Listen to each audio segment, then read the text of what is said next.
ठरलं तर मग या मालिकेच्या येणाऱ्या भागामध्ये सायलीने खोटारड्या प्रियाचा व्हिडिओ आता रविराजना दाखवताच खूप जबरदस्त ट्विस्ट येणार आहे. एकाच वेळी रविराज आणि पूर्णाजी यांचे डोळे उघडणार आहेत. सायलीच्या हातात हा जबरदस्त व्हिडिओ आल्यामुळे खूप मोठ्या मालिकांची रांग लागणार आहे प्रियाच्या विरुद्धच्या पुराव्यांची. आणि या सगळ्यामुळे रविराजांचा प्रियावरचा सगळा विश्वास उडणार आहे. इतकंच नाही तर खोटारडी प्रिया किती प्रकारची कारस्थानं करते आहे या सगळ्याचा पुरावा आता मात्र पूर्णाजी आणि रविराजांच्या समोर येणार असतो. प्रिया ही तन्वी असल्याचं कसं नाटक करते हे अर्धसत्य सुद्धा आता सगळ्यांच्या समोर येणार असतं. आणि कोर्टामध्ये तर आता अर्जुनने धमाल उडवत प्रिया कशी चुकीची आहे, प्रियाने कशी खोटी साक्ष दिली आणि कोण दोषी कोण निरोधी, आता या सगळ्याचा सडेतोड उलगडा करत मधुभाऊंना अखेर न्याय मिळवून मिळणार आहे. मधुभाऊंच्या हिअरिंगची आता दिवस जवळ आलेला असतो. मधुभाऊंना सोडवण्यासाठी अर्जुनने सायलीकडून फक्त 2 महिने मागून घेतलेले असतात. 2 महिन्यामध्ये मधुभाऊंना मी कोणत्याही परिस्थितीमध्ये सोडवणार, तुम्ही काळजी करू नका, असं आश्वासन आता अर्जुनने सायलीला दिल्यामुळे सायली आता अर्जुनच्या ऑफिसमध्ये येते. सायली अर्जुनच्या ऑफिसमध्ये येते त्यावेळेला अर्जुन आता प्रियाने दिलेलं स्टेटमेंट व्हेरीफाय करत असतो. सायली अर्जुनला मदत करण्यासाठी म्हणजे मधुभाऊंच्या बद्दल काही गोष्टी सांगण्यासाठी आलेली असताना प्रियाने दिलेलं स्टेटमेंट म्हणजे ज्या वेळेला सीन रिक्रिएट केलेला असतो त्यावेळेचं प्रियाने दिलेलं स्टेटमेंट हे आता सायली आणि अर्जुन हे दोघंजणं ऐकत असतात. ते दोघंजणं हे ऐकत असतानाच सायली म्हणते, सर 1 मिनटं पॉज करा, मला पुन्हा ते ऐकायचं आहे. मग अर्जुन ते पुन्हा पॉज करतो आणि आता सायलीला ऐकवून दाखवतो. सायली ते ऐकते आणि त्याच्यामध्ये प्रिया सांगत असते मधुभाऊंनी त्यांच्या उजव्या हाताने विलासवती गोळी घातली. आता मात्र प्रिया म्हणते हे सगळं मधुभाऊंनी मुद्दामच केलेलं आहे, उजव्या हातामध्ये बंदूक ठेवत त्यांनी गोळी चालवली. हे आता सीन सायली पाहत असते लॅपटॉपवरती. सगळं प्रियाचं रेकॉर्डिंग सायली पाहते आणि सायली म्हणते, सर 1 मिनिट थांबा, या सगळ्यामध्ये खूप मोठी गडबड आहे. म्हणजे आता तिने काय सांगितलं की मधुभाऊंनी उजव्या हाताने गोळी झाडली, हे शक्यच नाही आहे. मधुभाऊंचा एका अपघातामध्ये उजव्या हाताला जोरच राहिलेला नाही आहे. त्यामुळे मधुभाऊ हलकी फुलकी कामं असतात ती जरी उजव्या हाताने करत असली तरी महत्त्वाची कामं असतात, ओझं उचलणं वगैरे, ही डाव्या हाताने करतात, ती त्यांची सवय झालेली आहे. मधुभाऊ आता त्या इन्सिडेंटनंतर डावखुरे झालेले आहेत. यावरती अर्जुन म्हणतो, हा तर आपल्या हातात सापडलेला खूप मोठा पुरावा आहे, असं म्हणत आता इकडे अर्जुन सायलीला काही फोटोग्राफ्स, आता मात्र ते फोटोग्राफ्स पाहिल्यावरती अर्जुन चैतन्याला बोलवतो आणि म्हणतो, तुझ्या लक्षात येत आहे का की मधुभाऊ हे लेफ्टी आहेत आणि बंदूक चालवलेली आहे ती उजव्या हाताने. कारण उजव्या हाताने ज्या वेळेला आपण बंदूक चालवतो तेव्हा विलासच्या जिथे गोळी लागेल तिथेच गोळी लागलेली आहे.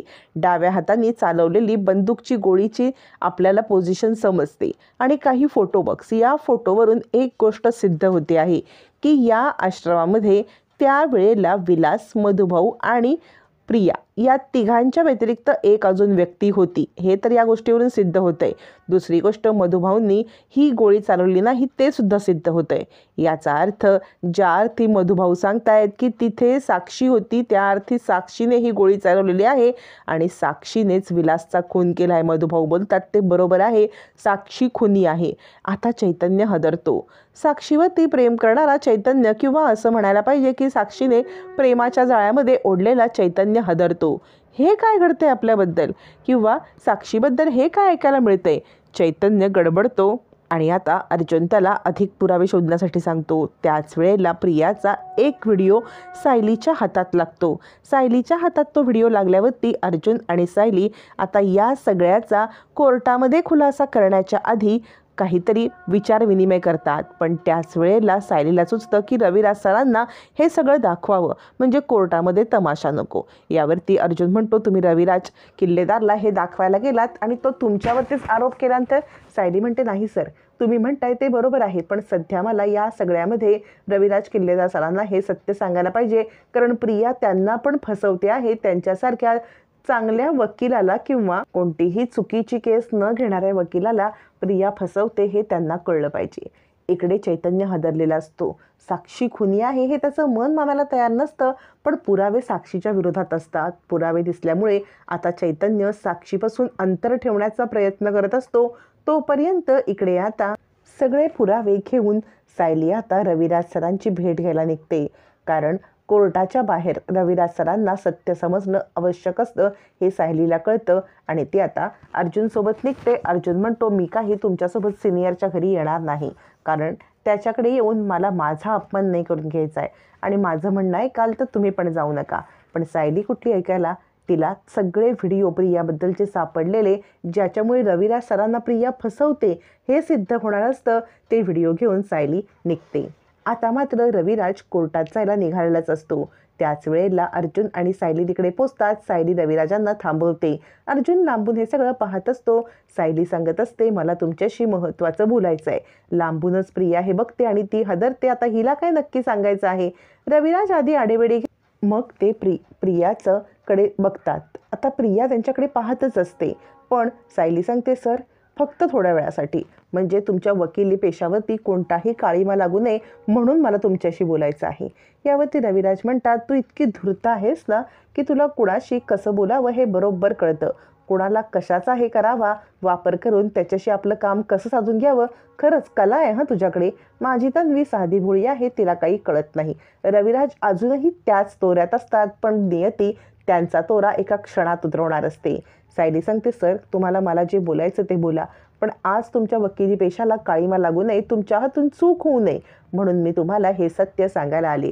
रविराज म्हणतात, बोल, माझ्या वकिली पेशाची तुला इतकी काळजी, आता मला सत्य काय आहे हे कळलंच पाहिजे.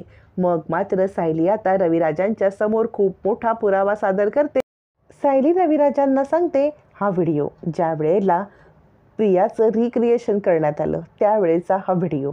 रविराज म्हणतात, यात काय नवीन, आता कोर्टामध्ये मला हा व्हिडिओ पाहायला मिळणारच आहे. यावरती सायली सांगते, मी तुम्हाला तेच सांगते, कोर्टामध्ये कदाचित हा व्हिडिओ पाहिल्यावरती तुम्हाला खूप मोठा धक्का बसेल, त्यामुळे हा व्हिडिओ मी तुम्हाला आत्ता दाखवू शकते. असं म्हणत आता सायली तो व्हिडिओ दाखवते. व्हिडिओ पाहिल्यावरती प्रियाचं स्टेटमेंट रविराज ऐकतात. पूर्ण स्टेटमेंट रविराज ऐकतात आणि ते सायलीला म्हणतात, यात काय चुकीचं आहे, माझ्या मुलीने खरं ते स्टेटमेंट दिलं आहे. सायली म्हणते, याच्यात चुकीचं काही नाही आहे, पण मी तुम्हाला जे सांगणार आहे ना ते चुकीचं आहे, म्हणजे त्याच्यावरून तुम्हाला कळेल की प्रियाचं स्टेटमेंट चुकीचं आहे. असं म्हणत सायली आता सगळी कहाणी सांगायला लागते.